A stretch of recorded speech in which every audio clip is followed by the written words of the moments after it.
একদিন ছোট্ট টুনটুনি পাখিটি উড়ে বেড়াচ্ছিল গ্রামে। সে মিষ্টি সুরে গান গাইত আর গাছের ডালে বসে বিশ্রাম নিত। গ্রামে একটা ছোট্ট মেয়ে থাকত, নাম ছিল মায়া। মায়ার খুব শখ ছিল পাখিদের সাথে বন্ধুত্ব করার।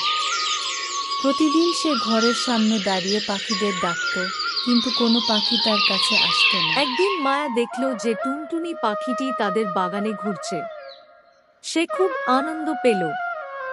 মায়া ধীরে ধীরে টুনটুনির কাছে গেল, হাতে কিছু চাল দিয়ে বলল, টুনটুনি এসো।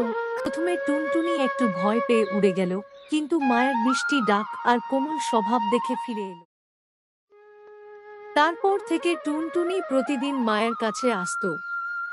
মায়া তাকে ছোট ছোট ফল, চাল আর দানা খাওয়াতো। ধীরে ধীরে তাদের মধ্যে একটা গভীর বন্ধুত্ব গড়ে উঠল। মায়া যখনই দুঃখী হতো, টুনটুনি তার পাশে এসে মিষ্টি সুরে গান গাইত। এভাবে টুনটুনি আর মায়ের দিন কাটতে লাগল। টুনটুনি মায়ার আনন্দের সঙ্গী হয়ে উঠল, আর মায়া টুনটুনির প্রিয় মানুষ। তারা একে অপরের মাঝে ভালোবাসা ও বন্ধুত্বের এক অনন্য বন্ধন তৈরি করল।